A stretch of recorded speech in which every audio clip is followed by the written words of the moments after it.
mais o vi. Deus o abateu. Verso 14 diz assim: o Senhor pelejará por vós, e vós vos calareis. Deus estava falando por meio de Moisés: olha, os egípcios que hoje você está vendo, você nunca mais vai ver. E Deus vai pelejar por você, Salim. Quietude. Esse vós vos calareis, Deus vai dizer assim: sabe quando a gente está agitado, nervoso? Sabe quando a gente estressa? E aí tem gente que quando estressa, explode, começa a falar. Deus vai pelejar por nós. E quando Deus pelejar, escuta, vai vir uma quietude, vai vir uma calmaria, vai vir uma paz. E aí você vai dizer: nada, só vai. Deus está fazendo. Quando alguém te pergunta, quando acabou o louvor, meu irmão, veio uma quietude no meu coração, uma vontade só de sentar ali e ficar calado e só ouvir o teclado tocando e Deus falando nesse lugar, porque Ele está falando hoje aqui. Eu não sei que tipo de luta, eu não sei que tipo de prova você tem atravessado, mas eu quero lhe dizer: você entrou aqui hoje e você vai sair daqui diferente. Você vai sair daqui com um propósito, e quem anda debaixo de um propósito sempre vai andar escoltado. Eu posso ouvir um amém? Pastor, ainda não entendi porque o senhor está dizendo que o tema dessa mensagem é: eu ando escoltado. O povo estava numa sinuca de bico. Atrás, Faraó com seus carros e cavaleiros, na frente o mar. Não tinha saída, não tinha para onde sair. E aí versículo de número 15, você está comigo aqui? Ah, que bom que você veio hoje, hein? Eu vou repetir: que bom que você veio. Ah, que bom que eu vim hoje, irmão. Que bom que eu vim hoje. Que bom que você veio hoje aqui, querido. Verso 15, disse o Senhor a Moisés: por que você clama a mim? Fala para os filhos de Israel que marchem, sigam em frente. Fala para os filhos de Israel: levanta e marcha. Deus está falando para a gente hoje: levanta e começa a andar, meu irmão. Levanta e começa a marchar. Levanta e siga em frente. Levanta e vai adiante, meu irmão. Não pare mais. Sabe, tem gente que está aqui e você está com processos parados na sua vida. Você tem coisas que estão paralisadas na sua vida. Deus está dizendo: levanta e marcha hoje. Mas pastor, que loucura era essa que Deus estava falando? Às vezes tem coisas que Deus fala com a gente que parece ser um absurdo. Tem coisas, Jesus, que Deus fala com a gente que parece ser loucura. E a Bíblia diz que a mensagem do Evangelho é loucura para quem perece, para a gente é poder de Deus. Ah, você não entendeu, meu irmão. A mensagem do Evangelho para quem não conhece é loucura, para mim é poder de Deus. Chegar diante do médico e falar: olha, eu respeito o senhor, o diagnóstico aí, beleza, mas eu vou ser curado. O médico vai falar: esses crentes são tudo doidos, tudo bitolado. Aí quando sai o exame, fala: não é possível. Não é possível. Cadê as pedras que estavam aqui, senhora Cristiane? Sua vesícula estava toda inflamada, cheia de pedras, senhora Cristiane. Cadê as pedras? Jesus me curou. Não pode. Sabe por quê? Porque para o médico não pode. Porque a loucura para ele, aquilo que ele estudou, a ciência, sabe, as exatas que ele estudou, é loucura. Mas escuta, para nós é poder de Deus. Deus está dizendo assim: levanta e começa a marchar, porque aquilo que para o mundo é loucura, para mim, para você, é milagre dos céus. É Deus abrindo os céus, é Deus fazendo o impossível. Você está aqui comigo, sim ou não, querido? Versículo de número 16. E tu levanta o teu bordão, estende sobre o mar e divide-o. Pastor, o que era um bordão, pastor? Todo homem em Israel tinha um pano chamado talit, que é o manto de oração de todo judeu. E todo pastor que se prestava em Israel, ele carregava na sua mão um bordão. Isso aqui é um pedestal, mas eu peguei só para você olhar para mim. O bordão era um pedaço de pau, um pedaço de madeira. Na ponta é a curva. E o pastor usava o bordão para quando a ovelha se perdia, caía no buraco com aquela ponta curva. O pastor pegava ela pelo pescoço e trazia ela à superfície. Depois colocava azeite na ferida, cuidava daquela ovelha. Pastor, e ao outro lado? Quando o pastor pegava o outro lado, não era para bater na ovelha, porque a ovelha não é para bater. Talvez você já apanhou tanto de um pastor que você não consegue nem me ouvir. Tem gente que tem chegado aqui que já apanhou tanto de pastor, e o pastor está com o cajado na mão, o pastor vai bater. E tem gente que tem medo do pastor, da pastora. Tem gente que não consegue se submeter em amor. Sabe por quê? Porque apanhou tanto. Tem gente que não apanhou do pastor, não apanhou de um líder religioso, mas apanhou lá no mundo. E ele chega cheio de traumas, chega cheio de reservas. Eu estava hoje tomando café com a Cristiane, eu falei assim: Cristiane, desde domingo eu estou pensando em algo. Tem gente que não consegue ser pastoreado por mim e por você, porque não confia em nós, porque não confia na gente, porque acha, eu vou tratar o pastor com reserva. Eu até sorrio para ele, mas eu tenho reserva. Sabe por quê? Porque apanhou tanto. E todo pastor carregava um bordão, não para bater. Ele usava a ponta de baixo para afugentar o lobo, mas a ovelha, ele usava o cajado para trazer para perto. Eu quero dizer que esses dias eu tenho o meu cajado. Eu não fico andando com um pedaço de pau na rua. Eu não venho para a igreja com um pedaço de pau. Eu tenho o meu cajado simbólico lá na minha casa. Inclusive, caiu no chão na mudança e quebrou. Ai, pastor, seu cajado rachou. Não, o simbólico rachou. O espiritual está aqui na minha mão, firme. E escuta, Deus fala: Moisés, pega o teu cajado, toca na água, Moisés. Quando você tocar no mar, o mar vai se dividir. O bordão significa autoridade. E eu quero te dizer que Deus te deu autoridade para você pisar serpentes e escorpiões. E em nome de Jesus, você também vai ver o mar na sua vida se abrindo. Então pegue o teu bordão e toque nas águas e veja o milagre de Deus acontecendo na sua vida. E tu levanta o teu bordão, estende a mão sobre o mar e divida-o, para que os filhos de Israel passem pelo meio do mar em seco. Eu vou endurecer o coração dos egípcios, para que vos sigam.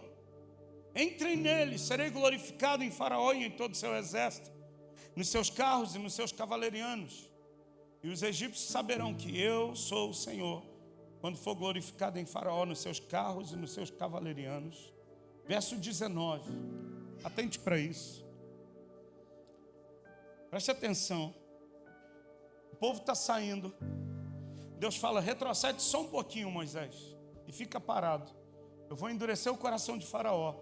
Ele vai vir até vocês, e eu vou ser glorificado em Faraó, nos seus oficiais, nos carros, nos cavalos e nos cavalarianos de Faraó. Eu serei glorificado. Aí o povo começa a gritar com medo, dizendo: Moisés, por que você trouxe a gente para morrer? Não tinha sepulcro no Egito? Por que tu tirou a gente de lá da escravidão?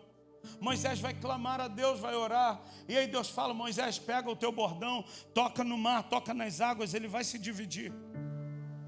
Só que olha o que diz o texto, verso 19. Então o anjo de Deus, então quem? O anjo de Deus, que ia diante do exército de Israel, se retirou e passou para onde?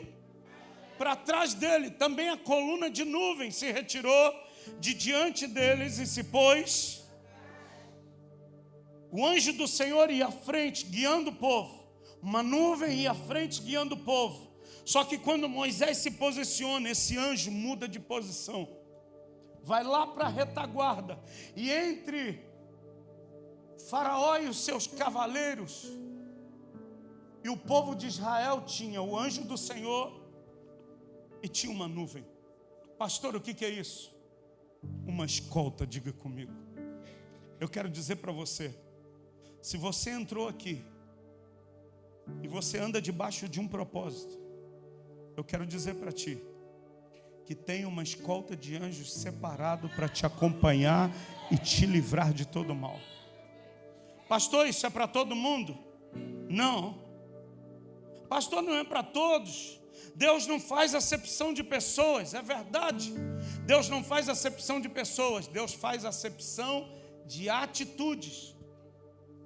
Deus não, eu trato melhor esse do que aquele. Não, mas Deus olha para as atitudes e as atitudes Ele faz diferença. Pastor, mostra isso na Bíblia.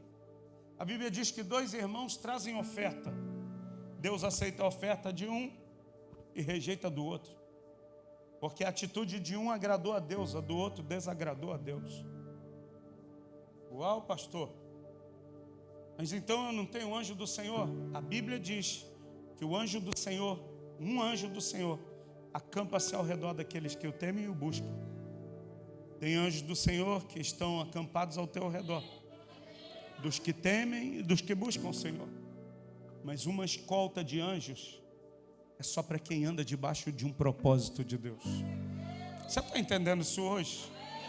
A primeira coisa que eu quero dividir com você é: vento contrário não é para te derrubar, mas o vento contrário é para te preparar e para te abrir um novo caminho que você vai andar por ele.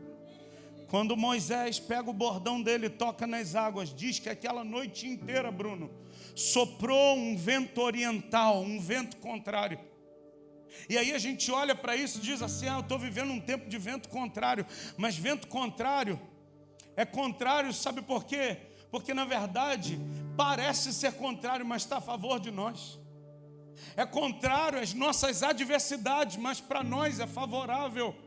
Tem vento que está soprando, é contrário às adversidades que vêm contra nós, mas é a nosso favor, porque está abrindo caminho. E é um caminho que por ele eu nunca passei, é algo que por ele eu nunca experimentei, mas eu vou passar por esse caminho, porque lá do outro lado já tem um milagre me esperando.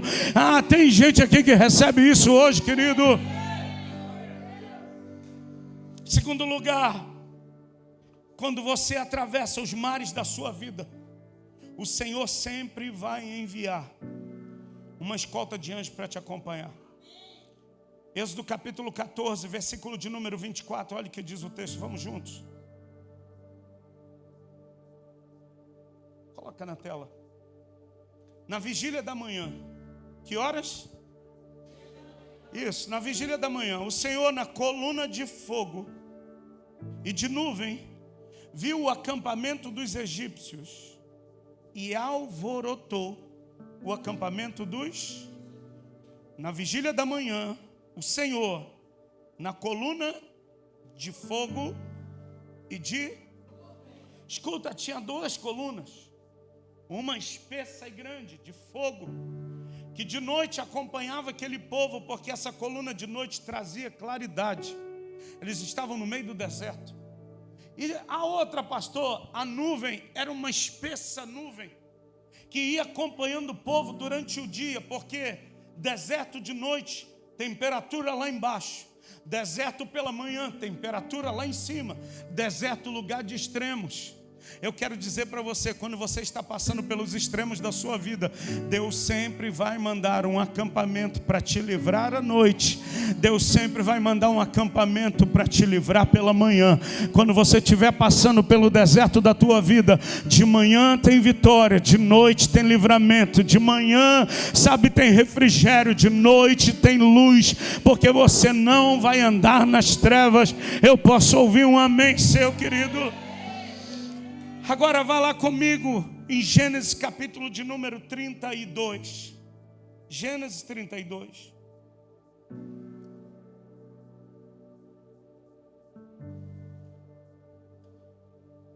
Gênesis 32, versículo de número 1.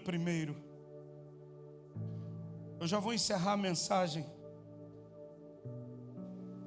Gênesis 32, verso de número 1. Também Jacó seguiu o seu, e anjos lhe saíram a encontrá-lo. Quando os viu, disse: este é o acampamento de Deus, e chamou aquele lugar Maanaim. Pastor, Maanaim é aquele evento que vai todo o período do feriado do carnaval? Também. E ano que vem, vamos de novo. E eu espero levar mais gente do que a gente levou esse ano. Mas o que é o Maanaim? Maanaim é um lugar geográfico? Não. Maanaim significa 2 acampamentos, ou 2 ajuntamentos de anjos. Pastor, então vamos lá.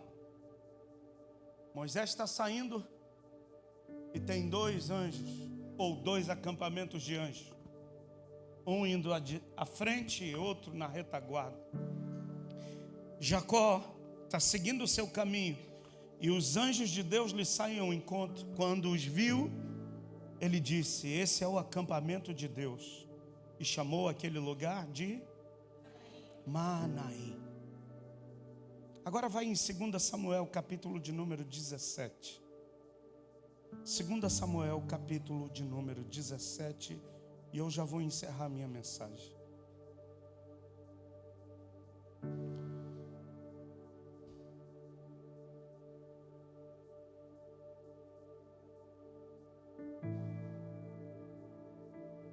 Segunda Samuel 17.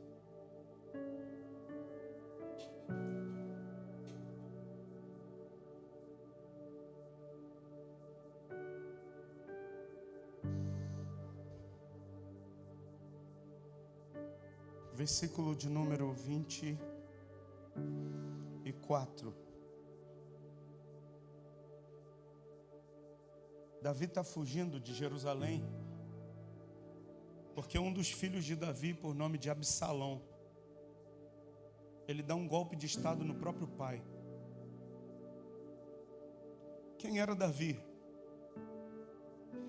Davi era um guerreiro tão valente que cada batalha que ele ia, ele voltava cheio de sangue, mas com vitória.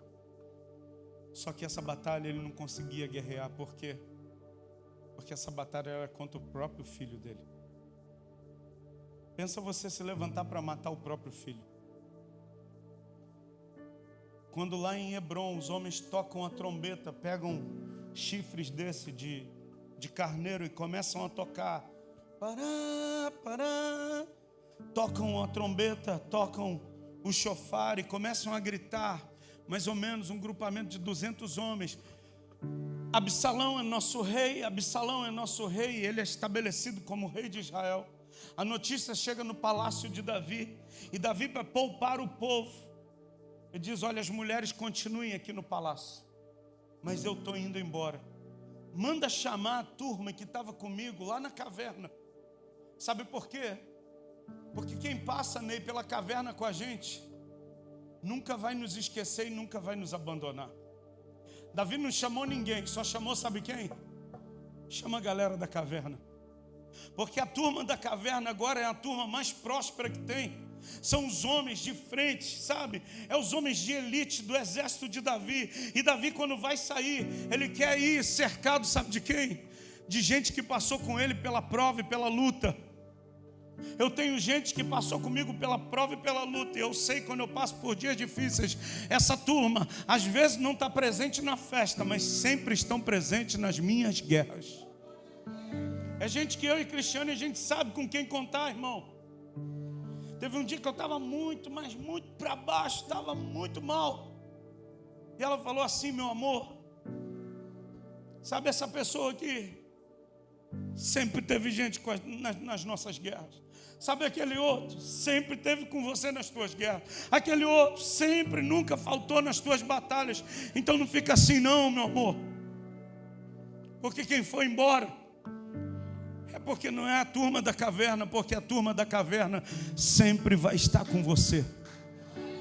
Aquilo ali, meu irmão, me deu um gás. Eu falei, é verdade. E por esses vale a pena lutar. Por esses vale a pena fazer tudo de novo.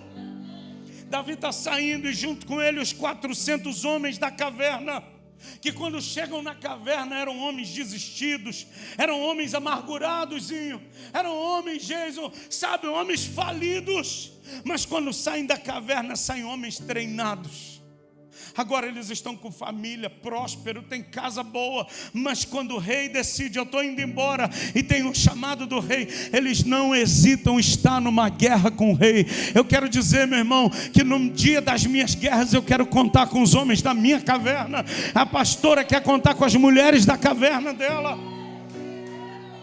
Diz a Bíblia que Davi está saindo e ele está levando uma turma junto com ele. Verso 24 diz assim: Davi chegou aonde? Manaim. O que é Manaim? É o acampamento dos anjos, ou 2 acampamentos de 2 anjos, ou seja, é o lugar da minha escolta. Davi chega nesse lugar, e aí o versículo de número 27, acompanhe comigo, eu encerro. Tendo Davi chegado a Maanaim, sobe, filho de Naás de Rabá, dos filhos de Amon, Maqui, filho de Amiel de Lodebar, e Barzilai, o Gileadita de Rogelim, tomaram camas, bacias, vasilhas, trigo, cevada, farinha, grãos tostados, favas, lentilhas, também mel, coalhada, ovelhas, queijo de gado, e os trouxeram a Davi, ao povo que com ele estava, para comerem, porque disseram: esse povo está no deserto. Esse povo no deserto estava faminto, cansado e sedento. Pastor, o que tem a ver isso? Eu quero dizer que tem anjos que Deus envia para nos escoltar quando a gente está debaixo de uma missão e de um propósito.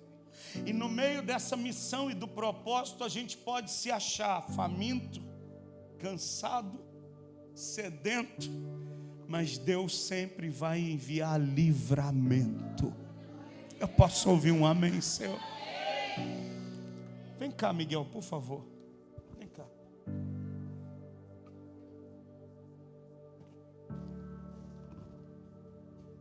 Você está com quantos anos?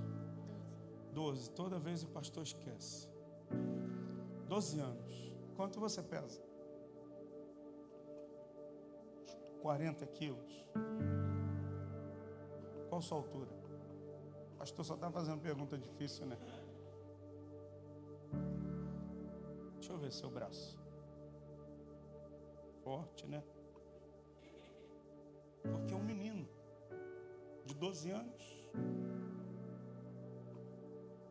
Agora Deus deu para o Miguel uma tarefa, uma missão, um propósito. O propósito do Miguel é levar essa água aqui lá para a mãe dele. Mas daqui até lá na mãe dele tem uma porção de perigo. Daqui, Ney, até chegar lá na mãe, tem uma porção de situações para impedir ele chegar lá. Mas quando a gente tem um propósito, uma missão, Deus sempre vai enviar escolta de anjo. Eu vou repetir para você. Quando você tem uma missão e um propósito, Deus sempre vai levantar uma escolta de anjo. Eu vou repetir para você porque você ainda não entendeu. Quando você pode ser frágil, pequeno, você pode se achar não tendo qualificações, você pode se ver, eu sou muito pequenininho, você pode se enxergar assim, eu acho que eu não consigo cumprir essa missão. Mas quando você tem uma missão de Deus, Deus sempre vai enviar uma escolta de anjos. E os anjos são grandes, os anjos são fortes, E eles vêm para proteger e para certificar que a missão que foi dada, ela será concretizada. Vem cá, ô Reinaldo, por favor. Por favor. Vem cá, Mateus, por favor.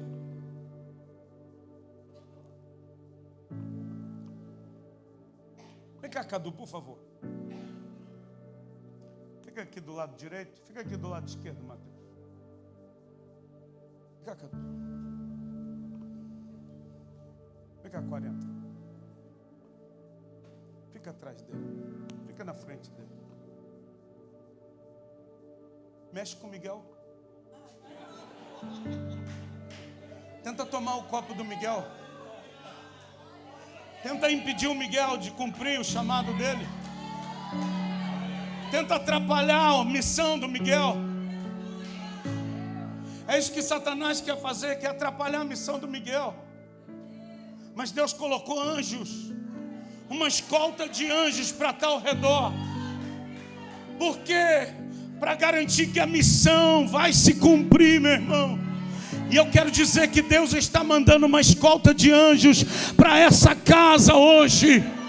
Para quê? Porque Deus tem nos dado uma missão aqui nesse lugar. E a missão vai se cumprir, meu irmão. A missão vai acontecer. Ah, mas o inimigo está se levantando. A missão vai se cumprir, querido. Pastor, eu sou o Miguel. Você consegue ver o Miguel? Escuta, mas você está vendo? A cara dos anjos. Aquele anjo verdão ali, irmão. Mexe com o anjo só. Olha a barba do anjo que está do meu lado aqui. Anjo de óculos, mano. Para te enxergar de longe. Mexe com os anjos. Olha o 40. Escuta, eu queria que você saísse daqui entendendo. Eu estou debaixo de uma missão. Eu nunca mais vou dizer que eu não sou capaz. Eu nunca mais vou dizer que eu não tenho força. Eu nunca mais vou falar que eu vou desistir do propósito. Porque Deus já enviou anjos para me guardar e me livrar. A única coisa que o Miguel precisa, sabe o quê? É andar. Por que a gente não cumpre a missão? Porque você não quer andar. Porque se você andar, Deus vai mandar anjos. Os anjos vão te escoltar. E a Bíblia diz que eles são nossos conservos enviados da parte de Deus. Esses anjos não é para o Miguel se prostrar e adorar. Não, não, não, não. Esses anjos vieram com uma missão. O Miguel precisa cumprir a missão dele. E eu vou guardar o Miguel para que ele cumpra a missão com propósito, cumpra a missão com louvor. Então vai lá, cumpra a missão, leva água para tua mãe. Mexe com o Miguel, irmão. Mexe com o Miguel no meio do caminho, irmão. Tenta parar o Miguel. Escuta, Satanás quer tentar te parar, mas não vai te parar. Fique de pé, por favor.